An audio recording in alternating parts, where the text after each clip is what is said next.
Are you ready?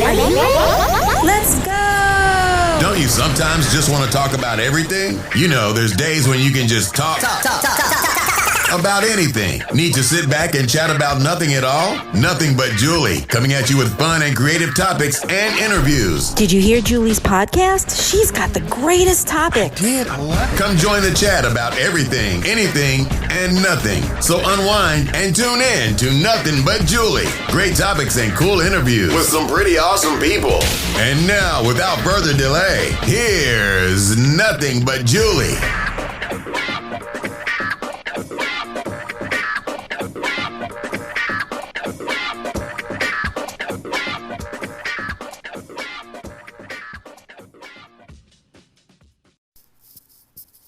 Well, hello everybody. This is Julie Schrager and welcome to Nothing But Julie. I hope that your week is going well and welcome to Wednesday Hump Day. Yes, folks, it is Wednesday. And if you are tuning in,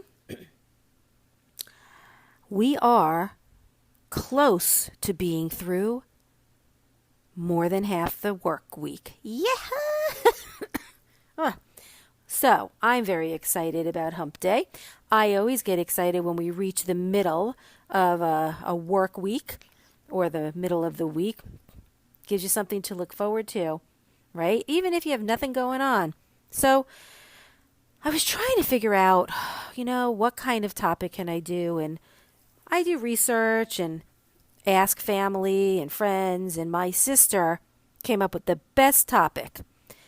Why are women so critical of themselves? And I thought, I don't even need to do any research on that. I could just talk about it because I'm a woman and I could be critical on myself, but I did still do some research. But if you are a woman listening to this, why are we critical on ourselves? I'm sure that everybody has some insecurities, more than others maybe, but what is it about us women where we're so critical? Was it upbringing? Is it in our DNA? Were we bullied when we were kids and it stayed with us in adulthood?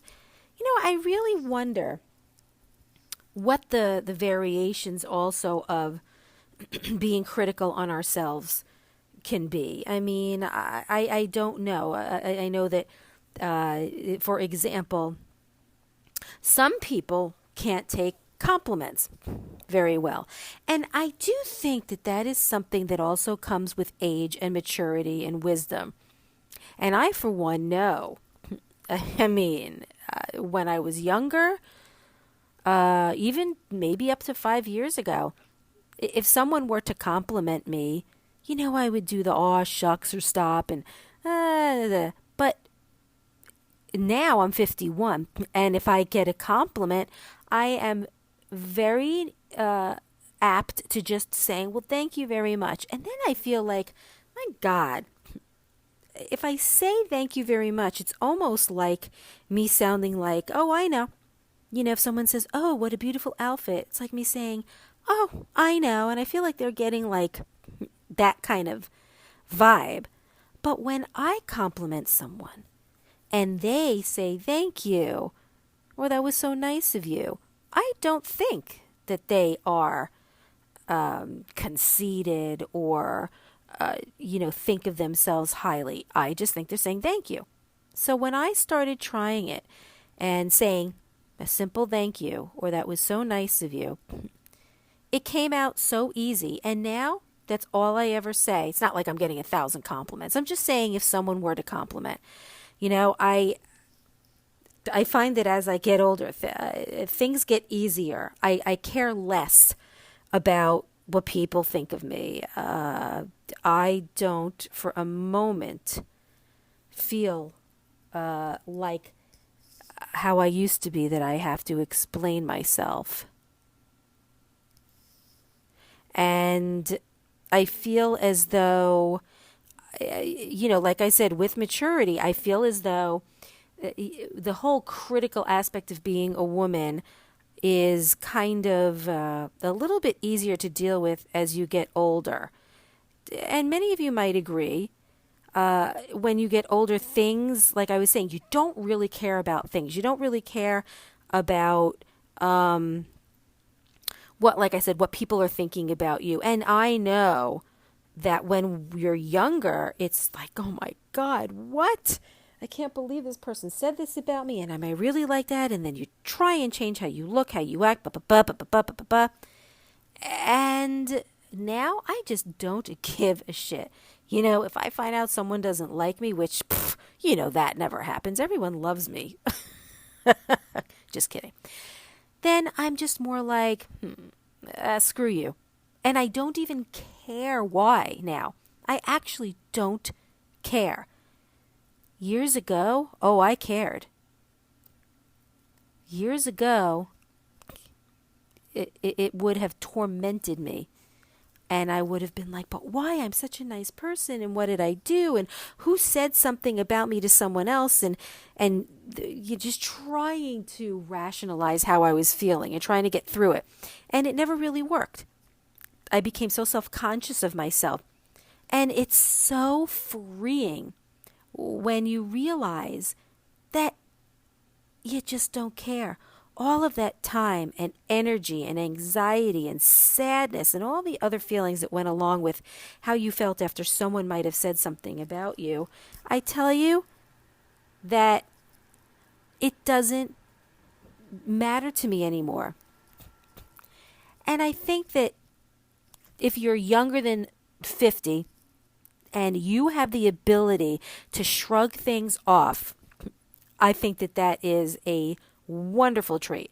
I did not have it when I was young at all. At all. And it did take a lot of time for me to get to where I am now. But like I said, it's very freeing once you get there. And I wonder, how do other women deal with, things like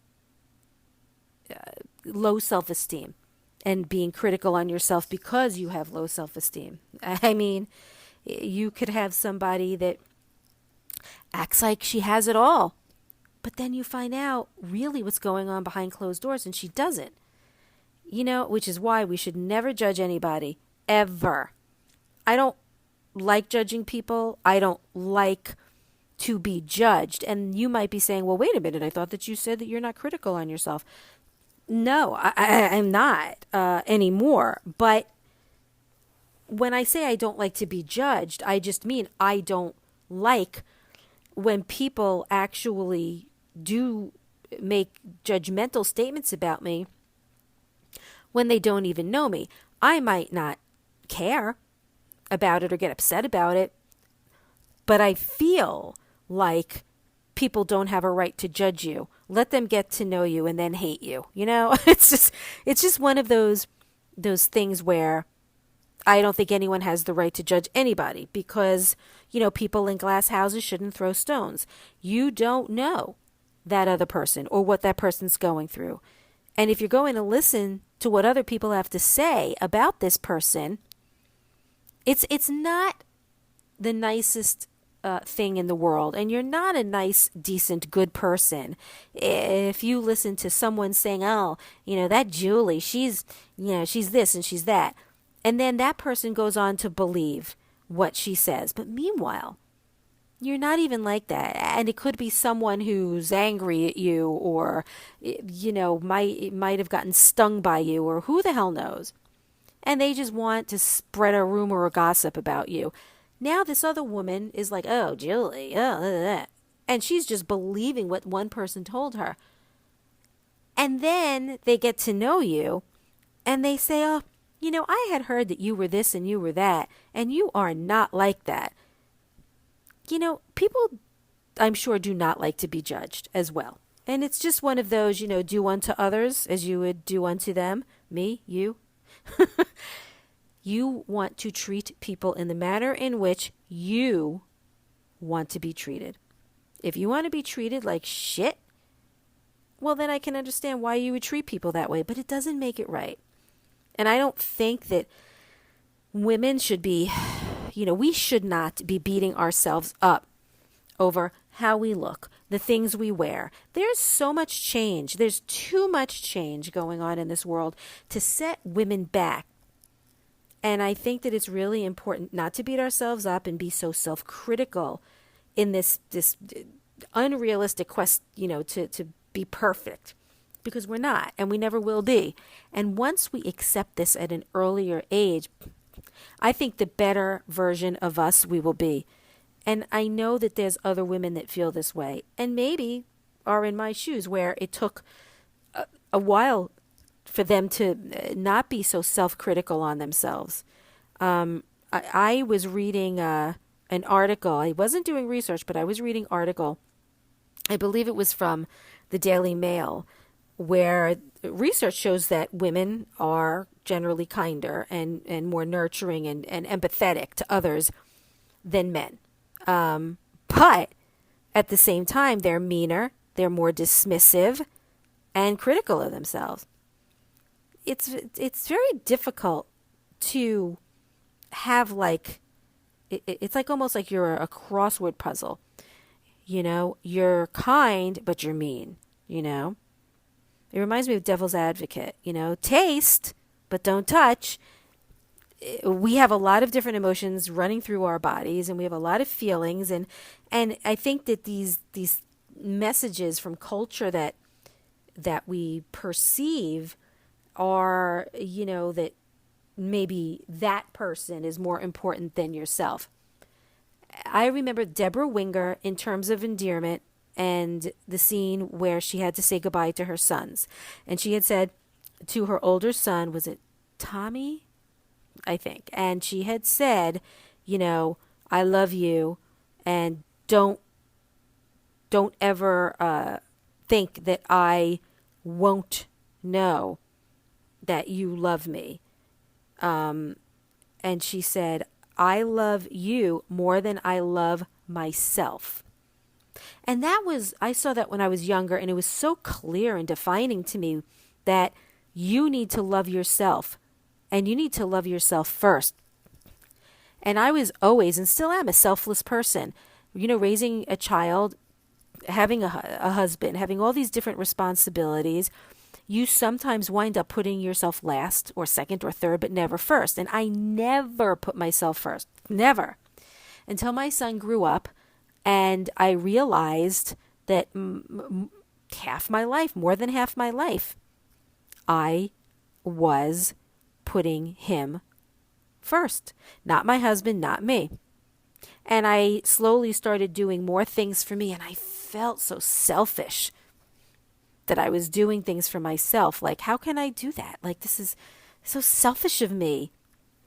But then I realized that if I don't make myself a priority and take care of myself physically, mentally, emotionally, then how can I help all the people I love?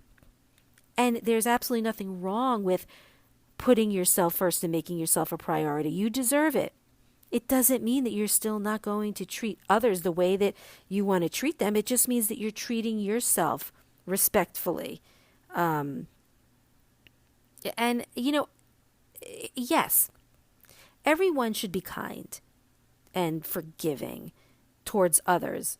But for me, whenever I would mess up or get it wrong, I would punish myself mercilessly and beat myself up over things. And there are one or two particular areas that I still need to work on. And, it's more about, caring about why I wasn't invited to something. How come? I don't understand. And the thing of it is it's not getting me down, and it's not even making me upset that I wasn't invited. It's the big question mark of, did I do something wrong? Why wouldn't I be invited? And then questioning everything instead of not giving a shit. And I'll tell you, that is a hard one to dismiss. I can drive my parents, my mother and my sister crazy if I see something like that or hear something like that. And they're really good at dishing out advice, but it still can be hurtful. And my sister always says, you take things too personally. And I try to explain to her that it's the smaller things that I take personally, not the larger things, and that it's only a few things that I take personally. It's not everything. I mean, I would be a mess if I took everything personally. I don't take not being invited somewhere personally. I just get angry or upset that I wasn't a consideration, or just questioning, like, why? Like, it's so weird. It doesn't make sense. That's kind of where I'm at now, and I'm working on it. I'm working on it to make myself not give a shit, and it will happen. But sometimes with me, I know that there is a specific amount of time that I have to let my brain learn not to give a shit. And if I force it, it won't happen, because it's just words to me, And I still have that little bit of, self-esteem, which is like the worst culprit, especially with, with women being so self-critical. It has a lot to do with self-esteem. And it's like, the only way that I could explain it is that if you don't have a decent amount of self-esteem, there are quite a few things that can get to you. And it really can make your life miserable. Miserable. And the thing of it is that if you had someone across from you telling you how awesome you are and all of your amazing traits and what you do for people and what you give and who you are, and give you this list, you would be like, wow, that's really how you see me. Yet when you look at yourself in the mirror, you don't see that. We're more likely than men to get depressed. And there's a lot of people out there that are taking antidepressants, just to get through the day. But the question I have is, why are we so critical? Like, what's the main reason why we're so awful to ourselves? And that's why I wanted to talk about self-esteem. I think that it's a touchy subject, but I can make it all about me. I have always seen myself as having this desire to be good. Just first and foremost, just be good no matter what. Like, I can't show any flaws. I can't show that I'm naive. I can't show that I don't know something about what you're talking about. And with that comes pressure. I always would put so much pressure on myself, to just reach this notion of being perfect. And the thing is that I never believed that I was perfect, but the way I would behave was striving to be perfect. And until I actually looked into it, I didn't come to the realization of that. So I think that many of us women live in a very competitive culture. And a lot of us carry around the burden of pressure because of this notion of perfection. That, I think, is the real problem. It's almost like we believe that we need to have something special to make us, or we need to be special to feel good about ourselves. And is that really true? I mean, me saying it, and then think about the words that from a young age, without whoever is telling us that, in an inadvertent way, that we really need to be this special person to feel good about ourselves. And that is just not true. All right? That is just not true. I remember growing up, I would, maybe say like, oh my God, to a friend, I hate my outfit, or I hate how my hair looks. And my friend would say, oh, you look fine. And I'm like, fine? That's just great. I always want to look just fine. So, see? I mean, it's words that can just get a rise out of us. But the thing of it is it's not anyone is above average. It's just an impossibility. I don't strive to be above average. I don't strive to be below average or even average. I strive to be myself. No labels.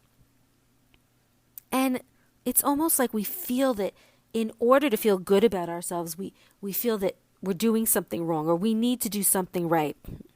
And I mean, how can you compete with that? It's like, in high school when there were some girls that I thought had everything. I didn't have a bad life, I don't think. But because I was low with my self-esteem and insecure, of course I was like, how am I going to be able to compete with so-and-so in high school? But then I would find out that it's all a facade. The way that she might act, the way she might look, it's just bull. Because she doesn't think she's good enough. But let's say she was very popular. Well, she now has, like I was saying before, that pressure of being perfect. It was like 16 Candles when Molly Ringwald was like, do you know what it's like to always have to be perfect when you're popular? And it's true. There's a lot of pressure placed on girls at a young age that if they are popular, how are they going to stay popular? There's so much pressure placed on them to have to keep up with that image. And it's like most women having to keep up with this image that we have of ourselves, that we are striving to be perfect, but yet we're not. And it doesn't come until we get older or we seek therapy or we have a great, we all have a great company of friends and family and a good support system where they can let you know early on that you don't have to be perfect. You just have to be you. And when, like I said earlier, when you accept you for who you are, it is so freeing and our self-worth just goes up. When we're younger, we always have to excel at things. And for me, I always felt like I was falling below the mark. And I always had to be better and better and better, which in the end made me miserable and insane because I was always trying to be better than what I really was. And even when I got to be better, it still wasn't good enough. And the thing of it is that feeling is only temporary. It's until we have acceptance of who we are and how we are, that really who we are, that you don't feel that pressure anymore. And when you're younger, my God, our self-worth, it's like one day, we feel good about ourselves. The next day we feel bad about ourselves. And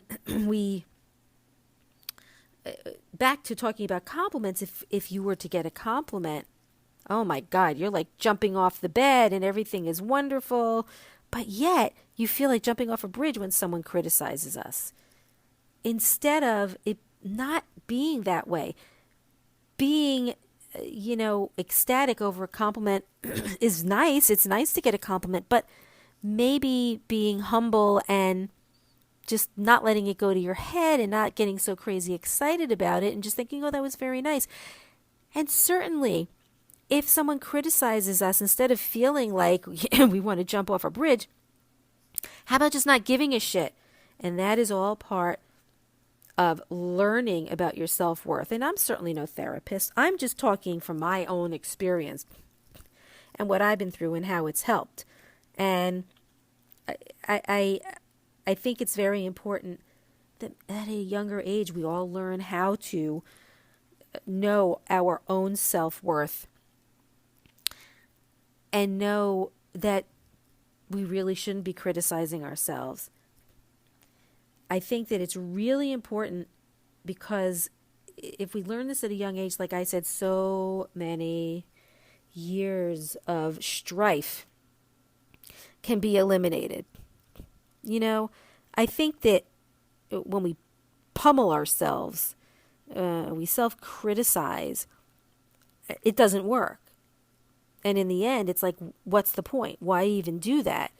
And it can lead to anxiety, depression, and these, then when you turn into being depressed, it then can take away so many things, your hopes, your dreams, getting out of the bed, wanting to pursue all of your life. But you need to think about, as much as you are a compassionate, kind, and gentle human being to others, that you need to be kind, gentle, and compassionate to yourself. We need to be that way to ourselves because we're only human. And it's fine to have flaws. I know I always keep bringing up different movies or TV shows, but Carrie Bradshaw, Sex and the City, said to Aiden, "So, flaws are good?" And he said, "Flaws are the best part." You don't want someone that is 100% perfect or acting like they are. There's no... All right. So be kinder to yourself. And the thing of it is I think that if you read the science, you'd realize that if you learn to be kinder to yourself, it works. And I can tell you that I myself have become a better person because I have reached like this precipice in my life to where I have become an I don't give a shit person. Like I said, minus a couple of more things. But I'm not perfect. I don't mind still having, some issues. But if I find that they're starting to, manifest and get under my skin, that's when I stop. But if you are compassionate to yourself, well, like self-compassion. So like, what exactly does that mean when you have, self-compassion? And I do know about this because of Buddhists, and I read a lot about it, and I'm very, very interested in the traditions. And I know that they say that we're all part of this interconnection. And they emphasize compassion for all human beings. And it's really important that we do that. We need to have compassion for ourselves. What does that mean? It means if I saw someone, an older gentleman, packing up his car full of, things from the supermarket, and he was having a problem, I would feel compassion for him, and I would go over and I would help him. So why not help yourself? That's what self-compassion is. Being compassionate for the things that you can't do and the things that you are not, and understanding about it and being compassionate to yourself to where you don't hold yourself in such a place to where you're so hard on yourself and so critical. It's very important that we realize that other people are not the only ones that are worthy of kindness. We are ourselves deserve that same amount of kindness and that same amount of compassion. And the thing of it is, what it all boils down to is that I never realized how I was. I never would say, "Oh, Julie, you're so this and you're so that." Why do you have such low self-esteem about yourself when I was upset about something that might have happened last week? I would not, well, not last week, but years ago. Why was I so critical on myself? I would never think about those moments that I was critical on myself. Wasn't realizing I was doing it until one day I realized it. Maybe it was my sister who said something to me, or my mom, that made me become self-aware so that now I could see how I was behaving and why I was acting the way I was acting, and be able to change it. It's very important that we look into ourselves and realize that we do always have work to do, and we always can get better emotionally. And we're not perfect. We're all imperfect. All of us. It's almost like when COVID occurred and everybody was quarantining, we're all in this together, or we're staying at home together. It almost made everybody feel better, that they were not the only ones being isolated. And it's the same thing with self-criticism. Realizing that you and everyone walking this earth is not perfect. Maybe it would help you to realize that it's okay. Not everyone is like that. Even the most perfect acting person. As a matter of fact, that person might have more stress and anxiety because they are always trying to be perfect versus, reality. But I do know that it's very natural to feel this way. It's very natural to be self-critical. And I believe from what I was reading that it kind of taps into your defense system being self-critical, which I know was almost like built into all of us to help us, have this, survival intuition. And it kind of sucks because it's like a double whammy. And, the fight or flight response, and I know that you've heard of that, that actually can help to trigger the cortisol, like, running away from like a bee or running away from a wasp. It's like it's that feeling that you get. And the fight or flight response is what triggers cortisol, which is a stress hormone. And all that does is make us feel worse because we're running away from our inner enemy. But when you have compassion for yourself, it actually finds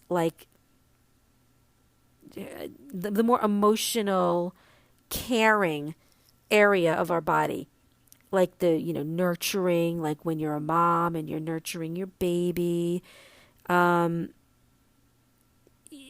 a reason why there's a word such as self-compassion, and when you do that for yourself, the cortisol levels, the stress hormone, is reduced.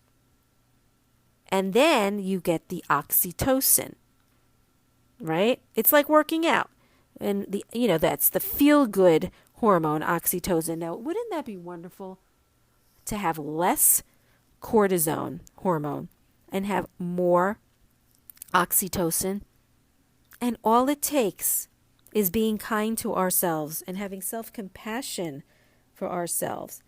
And you could literally be high on life because of the oxytocin, the feel-good hormone. And I'm just going to tell you, there are times when I just do not want to exercise. I have no desire. I hate it. I hate it when I'm doing it. I hate it all the time. However, yes, it is true that when I'm done, I am so happy that I did it, bitching all the way through it. But when I'm done, I am so happy that I did it, and I do feel a lot better. It's that oxytocin that just, boom, makes me feel so much better. So I wanted to also talk about self-pity. Ugh, that's a real bad one.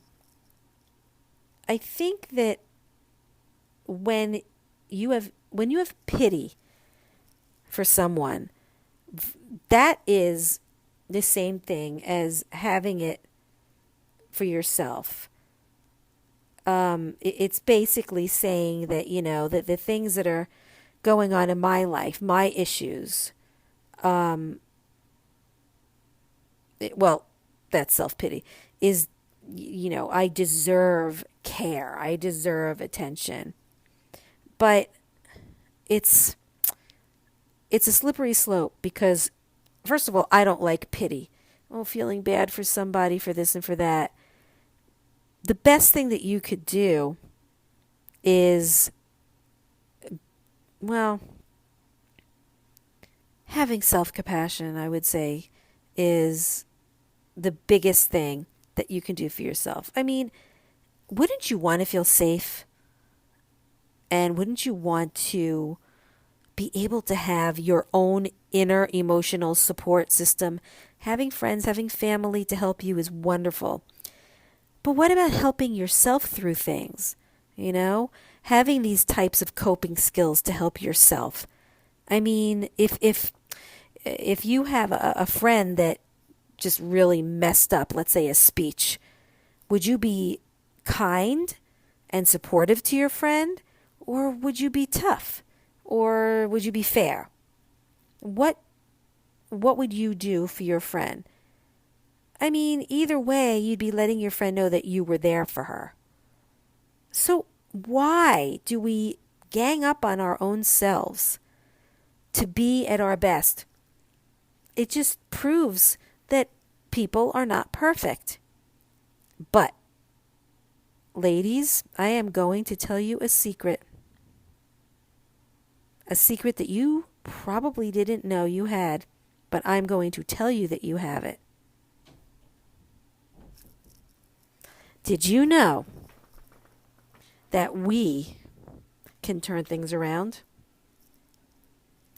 Remember I was talking earlier about being able to have the ability to care for others and to nurture others?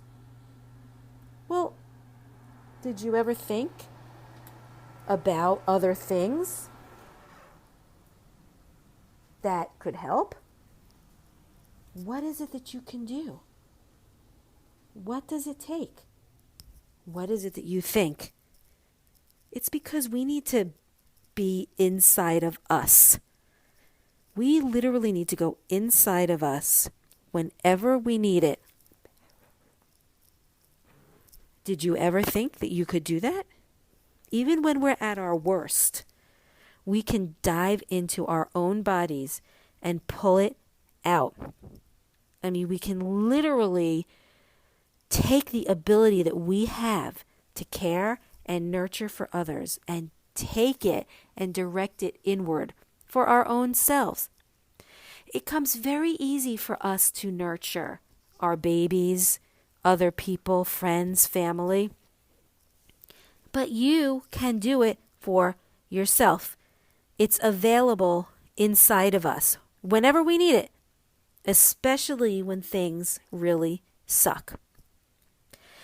But the most important thing is dismissing that other people are worthy of kindness, but we're not. Think about it. Think about how you treat people, friends, family, clients. What if you're a psychologist or a social worker? You're spending all day having compassion for other people. So why wouldn't you treat yourself the same way? I mean, we need to really promote every aspect of compassion. And most definitely start with ourselves. It's very important that we take care of ourselves and we strive to be the best that we can be, but in our own mind, not in someone else's mind, not when someone is doing it. Do you know what I mean? Does that make any sense? So I also think that one of the biggest barriers for women to be successful in work is that we're self-critical. It's a huge, huge barrier. And again, you don't realize that you're doing it or that you're like that until you're told or you realize what you're doing to yourself. And I'll tell you, working with other women is not that easy because we all have our insecurities and our low self-esteem. And it's because of that we're all like that we become so competitive and we become so enraged and angry with other women. And it just doesn't make any sense to me that you would just think that we would all rise up and support one another. But women are not the easiest people to get along with. That's one of the reasons why I had a lot of male, well, not a lot, shouldn't say it like that. I had a few male friends growing up. And it was so much easier to have relationships with them, not sexual, intimate relationships, a regular friendship. And I think that being a man is a little bit easier than a woman because we ride on our emotions like a wave. And we're most, prone to have, disorders. I shouldn't even know. I take that back. We are more prone to having more mental illnesses like depression and anxiety, like I said earlier. And even low levels of self-esteem can be an issue. But like I said, I believe that it's important that we take the advice of many psychologists, that it's really about our inner compassion, our self-compassion, and treating ourselves with love and kindness, because that's where self-esteem fails. When we are gentle to ourselves, when we're suffering, we sometimes don't do what we should do, which is replacing those good, bad judgments that we make on our own selves with kindness, self-compassion. And it's just so sad that we don't always realize that we're in the middle of, having like a huge breakdown because of what we're so angry or upset about in our lives. And we just don't sometimes realize it. But when you do, again, we have to realize that we are human, and it is not human to suffer. It's okay to be human. It's okay to feel, and it's okay to give yourself self-compassion. I mean, you can even talk to yourself, have like the self-talk. Instead of having criticism on yourself, you can find a way to talk to yourself to where you believe how you are. You can't let others make you feel like you're not worthy. And doing something like that when you are younger and you can get a handle on it is great. And I didn't.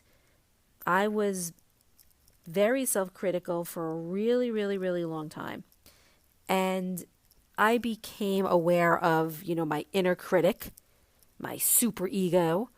And when I was experiencing, a difficult time, I had to become mindful of, the script or the dialogue that was being played over in my mind.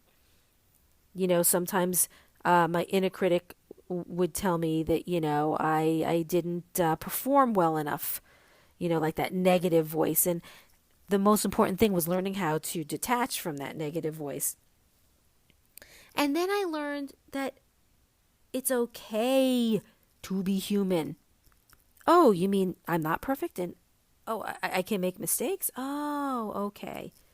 Because who wants to make more mistakes? Who wants to, mess up?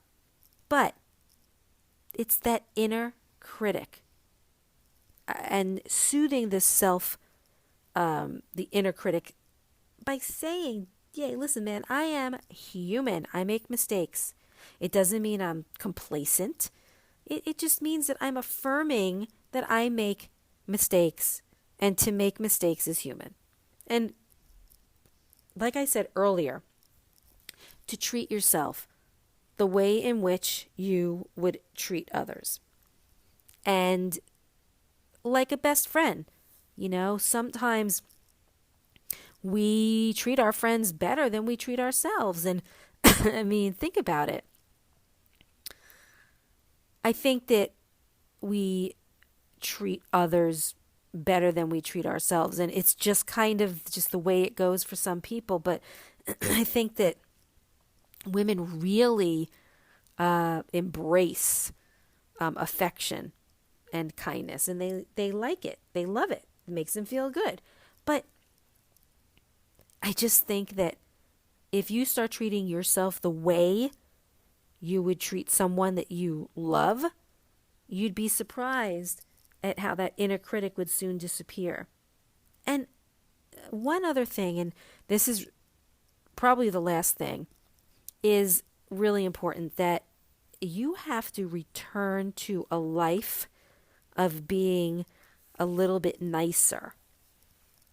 Like once you've recognized how you self-criticize, it doesn't mean that the things in your life are going to become less. It just means that you're going to be seeing them with a more positive outlook, because you've recognized the things that are going on with you and you are changing it.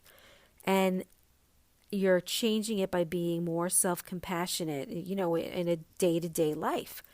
And I think it's really important that we allow ourselves to have self-compassion in our lives, and we learn from it, and we treat others, especially in this world, the same way.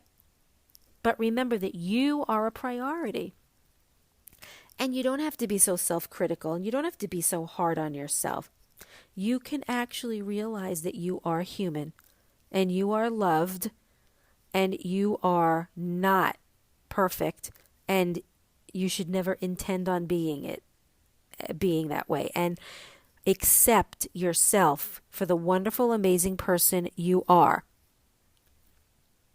And once you reach those goals and you become more free, you're not going to care as much as you did before about all the other things that were upsetting you. So I hope that you enjoyed this podcast. I was just really speaking from my heart. Again, I'm not a therapist, and I'm not trying to give anyone any forced advice. It's just what I've learned over the years that have helped me and made me a better person. So I do encourage you to really look into yourselves, and don't be afraid to make a change and to recognize things. I think that it's actually very liberating. So with that, this is Julie Schrager. You can find me on Facebook and Twitter and Instagram with the username Nothing But Julie. And I'm also on Spotify and Apple Podcasts and wherever you hear podcasts with the name Nothing But Julie. And feel free to subscribe or to review my podcast, and feel free to join me and connect on social media. So until next Wednesday, happy hump day. Bye.